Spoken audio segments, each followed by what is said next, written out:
Hey, rise and shine, everyone. 8 o'clock here on this Monday morning. Hope y'all had a beautiful weekend. Yes. It was a beautiful one. Jason Hackett, Alicia Lewis here with you, and more beauty is on the way today. That's right. Let's get out to Ben. Ben, I took the covers off my patio furniture. I probably jinxed all of Minnesota, but it was nice to sit on at least for a little bit. Now you're going to say you put the snowblower away for the season. That's a real thing that's going to jinx us. But yes, record high temperatures are certainly possible today, and I think it's entirely dependent on how much sunshine we actually do see. I want to show you a pretty cool time-lapse loop of the sun rising early this morning, which is, by the way, an hour later than it was this time last week. And you can see a thin veil of cirrus clouds giving us kind of that hazy filtered sunshine look. Record highs are still forecast today. The record high is 66. And we're forecasting 67 degrees. Then turning sharply cooler as we head into your Tuesday as temperatures drop by about 20 to 25 degrees, back in the lower 40s tomorrow, and then another warm up later this week, followed by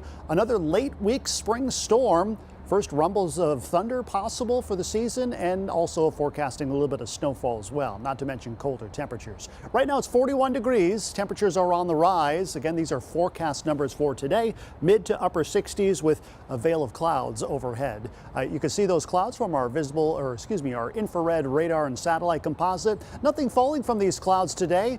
But you can see with the dry weather and the threat for these temperatures that are well above average, that's going to increase our fire concerns. A red flag warning goes into effect for parts of central and western Minnesota. Later today, gusty wind, low relative humidity. It's not a good day to burn. We'll talk more about these up and down temperatures and that late week spring storm coming up. But first, let's toss it back indoors to Cece. Good morning. Hope your week's off to a good start. About 10 minutes ago, crash popped up here in Bloomington, 494 eastbound. This is right near Highway 100. Looks like two vehicles are off on this left shoulder here, not really impacting the traffic flow there, just slow because of the morning rush there. But just keep in mind there will be something on your left if you're headed this way soon toward Highway 77 or even 35W, a little closer to that. Otherwise, traffic flow is pretty decent right now, only seeing some slowing on 169, 494, 62, and also 394, but that should be dying down around 9 o'clock. Cece, thank you. Right now across the state, flags are at half-staff this morning in St. Paul, honoring former St. Paul police officer Felicia Riley. Yeah, family, friends, city, and state leaders will come together for a final goodbye in just about 3 hours. The family says Officer Riley died on March 1st from symptoms related to a traumatic brain injury she suffered on the job 15 years ago. Michelle Beck was at Gustavus Adolphus Lutheran Church, where police spoke early this morning. St. Paul police tell me they are expecting up to 400 officers from their department alone here at Gustavus Adolphus Church. And that's why they moved from a smaller venue initially to this church to support the incredible show of people. These words from St. Paul police specifically caught our attention. They say before her passing, Officer Riley told her family she was worried she had been forgotten. Well, starting at 11 a.m., her funeral will show that's anything but the case. Her family first told us the retired officer died 15 years after responding to a domestic dispute, which in turn left her suffering from a traumatic brain injury. And this morning, the police chief said the department's learned of a clause in the U.S. Constitution that, since her death, prevents them from amending and upgrading the charges against her attacker. Colleagues at SPPD marvel at Officer Riley's dedication for the job she started at 39 years old after putting her career on hold. It wasn't really a career that females necessarily thought of to go into. So here you have this tough, brave mom of 5 that's like, I want to make a difference and I'm going to go out in the community and I'm going to do that. And I know that I put my life on the line every day, but I want to do this. And you just heard there, Officer Riley was a mother of 5, and she ended up adopting 3 more children. And we're told by SPPD that her entire family is going to be present here at the church today, and you'll be hearing from some of them. Back to you. Michelle, thank you. All right, tons of closures in that area. So let's go over to Cece for a closer look. Yeah, definitely going to be a busy stretch today, shortly before and after the procession. Major intersections that have a traffic light will be closed. So that would be Willick Parkway, Edgerton, Jackson, Rice, Dale. Also, you can't forget the both off ramps at 35E and Larpenteur. So there's also going to be some road work on Snelling Avenue. So just super busy here. To get around that this afternoon, I think it'd be best to take Highway 36, even 94, depending on which direction you're going. If you're trying to get to 35W, 280, even 35E, I think those would be good workarounds while the procession's happening. All right, appreciate that breakdown there, Cece. Thank you. In less than 24 hours, polls will open to voters in Roseville and Shoreview in an election that will decide the balance of power in the House. It comes after DFL candidate Curtis Johnson won the seat, but a judge said he couldn't be seated because he didn't live in the district. Heidi Wigdahl has a preview of the special election. For the residents of District 40B in Roseville and Shoreview, the wait is nearly over. It almost feels surreal that it's here upon us. David Gottfried is the DFL-endorsed candidate, facing off against Republican Paul Wickstrom. Feels like it's gone by really fast and really slow at the same time. Both Wickstrom and Gottfried have spent the past couple months door-knocking daily. Since the inauguration, people really have been viewing this race in the national context. And that has been coming up at the doors every day and highlighting the importance of restoring a tie within the state house. A win for Gottfried would bring the House back to a tie. He's also interested in more bipartisan legislation. I think we have avenues to increase supports for mental health. And I think there's also potentially bipartisan support for trying to lower the cost of prescriptions within our state as well. And for me, this whole race is a metaphor on the fraud and the mismanaged spending in the state. If elected, Wickstrom says his top priority is making Minnesota more affordable for its residents. We really have to push forward some important changes, not just for fraud detection and prevention, but also to bring down the spending. And I think, if we identify the areas where the fraud is happening, we can redirect those dollars to those areas where the crucial services are needed. Back in November, Democrat Johnson beat Republican Wickstrom by 30 percentage points. Early voting in person continues tomorrow at the Ramsey County Plato Building, and then Tuesday, the special election day, I should say. Polls will be open 7 a.m. to 8 p.m. Right now, dragging a big story out of the state capitol at 3:30 this afternoon. Excuse me. The House will take up a GOP bill to delay paid family and medical leave. The paid leave law is supposed to begin in January and would provide workers up to 20 weeks a year of paid time off for emergencies. The delay could push back the law until 2027. Developing while you were sleeping, China's retaliatory tariffs targeting American farmers took effect. The tariffs include an extra 15% on chicken, wheat, and corn and cotton, and a 10% tariff on items like beef and soybeans. On Wednesday, the U.S. will start imposing a 25% tariff on steel and aluminum imports. According to Commerce Secretary Howard Lutnick, prices may rise in the U.S. He says President Trump assures any pain, though, would be short-lived. Taking you live right now to our nation's capital. The clock is ticking this morning for Congress to avoid a government shutdown. That deadline coming up on Friday night. In the last 24 hours, House Speaker Mike Johnson unveiled a new bill that would fund the government through the end of September. He hopes to hold a vote on it tomorrow, but it's not clear right now if enough Republicans will support it. Wednesday marks 5 weeks in the Feeding Our Future trial against the alleged mastermind of the $250 million fraud scheme, Amy Bach. When trial picks back up, Bach will return to the stand, testifying in her own defense. These are new courtroom sketches when she first took the stand Friday. Bach answered questions from her attorney. They largely spent time discussing the organizational breakdown of Feeding Our Future. Attorney Mike Bryant, who is not involved in the case, shared his thoughts on why Bach may have decided to take the stand.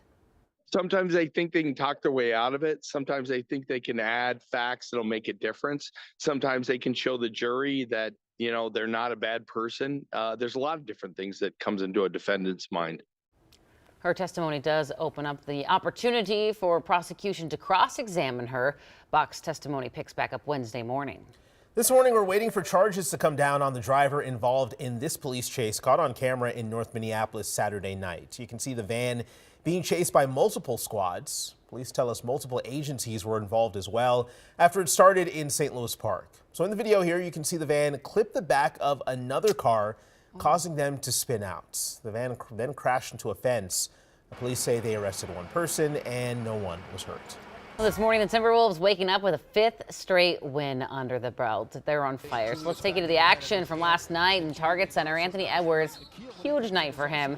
He had a team high of 25 points, also putting on quite a show. Naz Reid, early in the second, he nails this three-pointer right there, making it look easy. Then in the third, a lot of ball movement, a lot of great passing here. Yeah, Gobert there with a great dunk. Wolves win this one 141-124. Next up, they're taking on the Nuggets Wednesday night. Tip-off is a late one for us, 9 o'clock. We were at the game last night. So much fun, part of the Hype Squad. We're going to share some video and some highlights of that in just a little bit. Well, this morning you can join KARE 11 in the fight against hunger in our state, and we need your help out there to make it happen. We've partnered with the Salvation Army and Cup Foods to help families struggling with food insecurity with the KARE 11 food fight. That's right. We're raising both money and non-perishable food items, which you can drop off at dozens of sites around the Twin Cities. Team Bell is in the lead right now with more than $3,500 combined with Team Julie and Team Reggie. All of you have helped us raise more than $6,300. So if you'd like to help out, pull out your phone. You can scan that QR code on the screen or go to kare11.com/give11.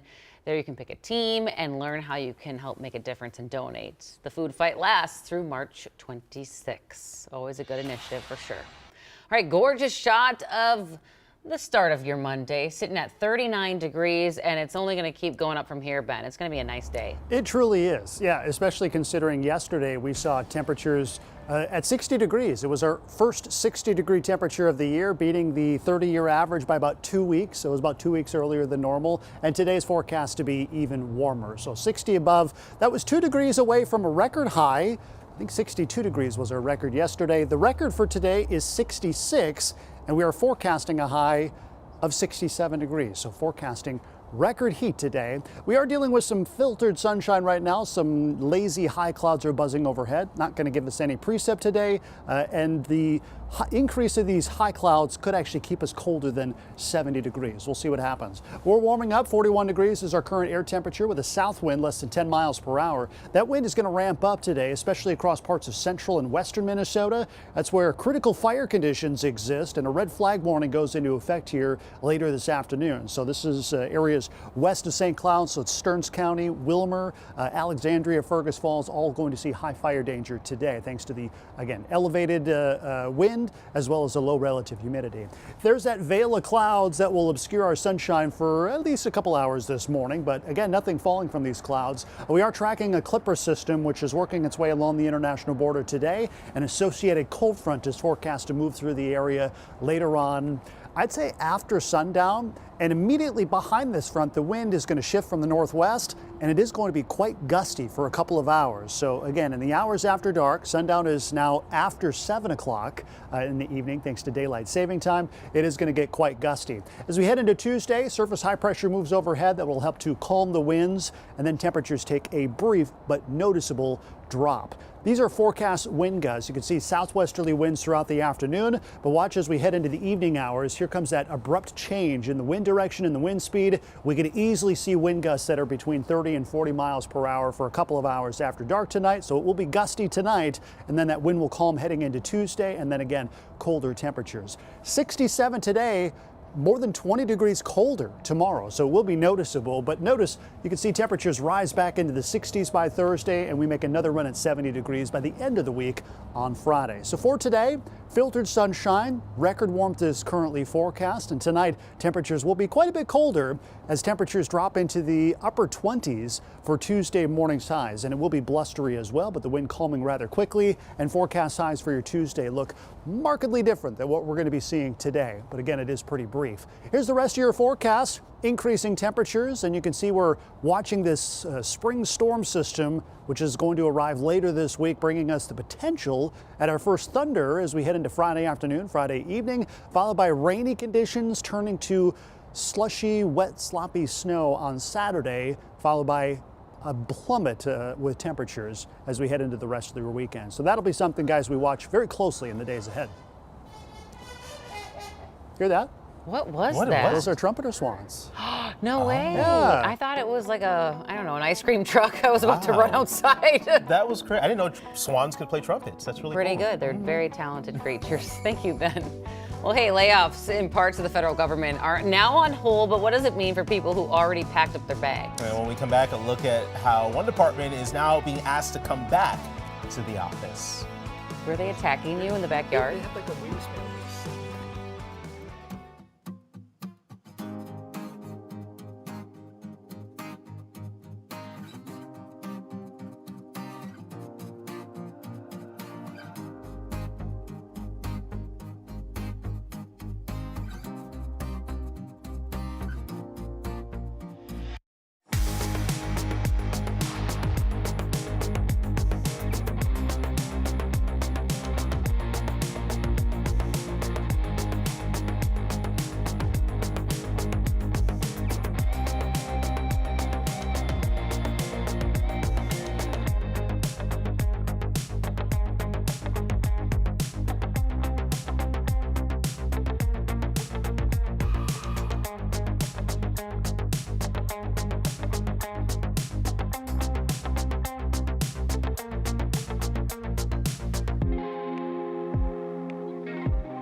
Welcome back, everyone. Time now 8:17 on this beautiful Monday as we take a live look outside at downtown Minneapolis. 39 degrees. We've kind of hovered around there, but temperatures are going way, way up as the sun starts to come up and things start to get warmer out there. We're talking near 70s. It's going to be wonderful.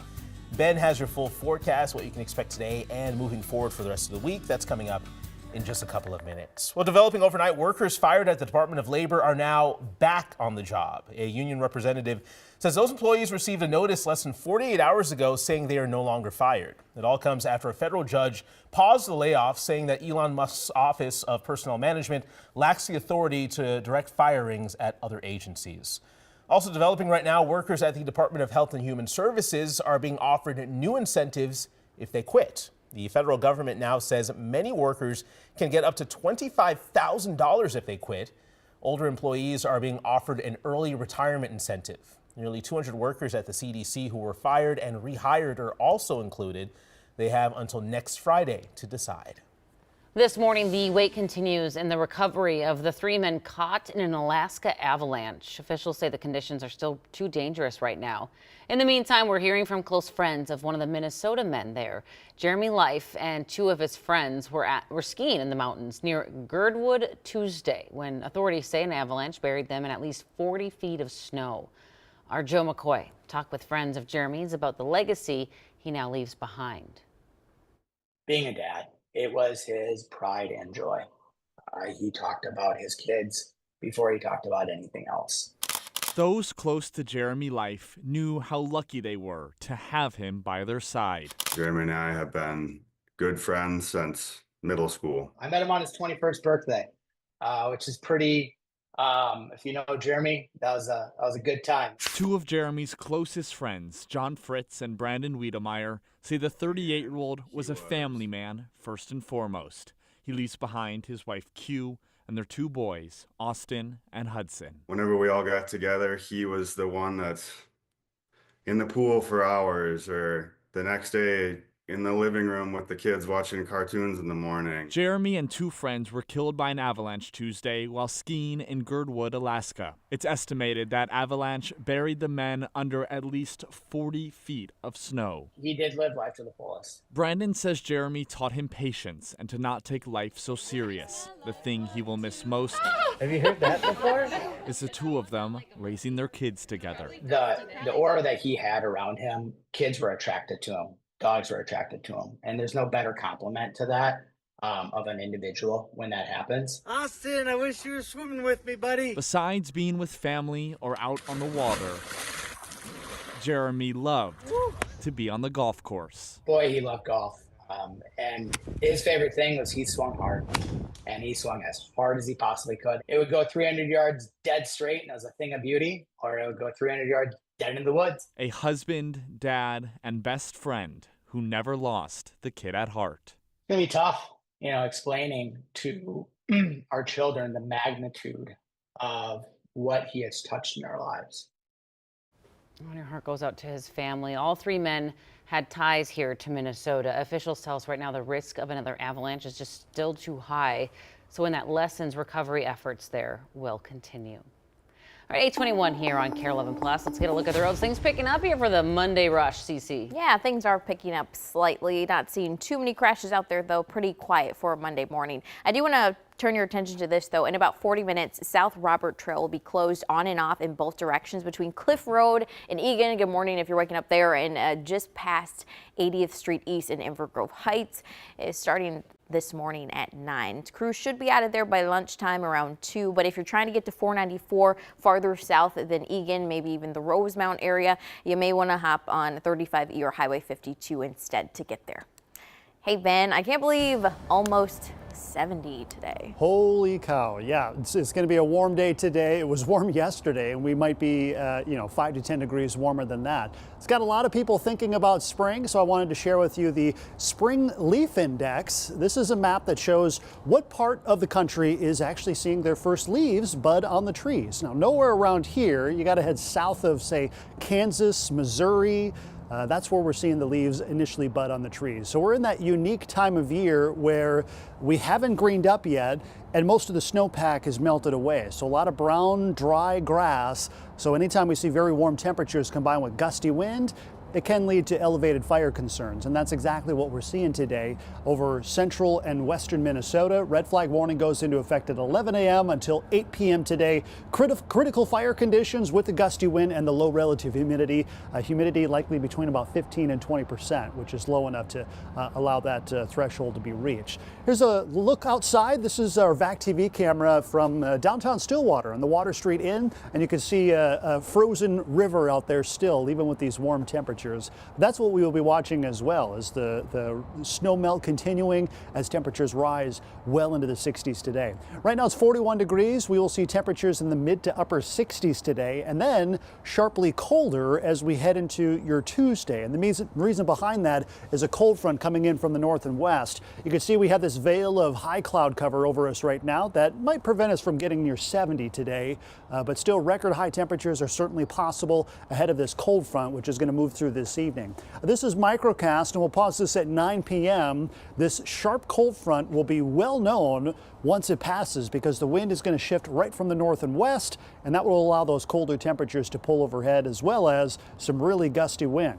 These are forecast wind gusts, and this is all through this afternoon. You can see a southwest wind, nothing too crazy on the warmer side of this system, but then by 11 o'clock you can see that wind shifting from the northwest. We could easily see wind gusts between about 30 and 40 miles per hour for just a couple of hours in the hours after dark. Once we get to Tuesday morning, the wind is going to relax a little bit, but here comes the colder temperatures. 67 today, 43 tomorrow, so about 20 to 25 degrees colder tomorrow than what we're expecting this afternoon. The cold wave isn't going to last long. Back in the 50s by Wednesday, 60s on Thursday, and we make another run at 70 as we wrap up the work week. So just again to show you how big of a change this is, forecast highs today, a lot of 60s and even close falls to 70 over western and southwest Minnesota, and tomorrow back in the 40s for at least one day. Even northern Minnesota will be having a tough time getting above the freezing mark tomorrow, so it's kind of chilly up there.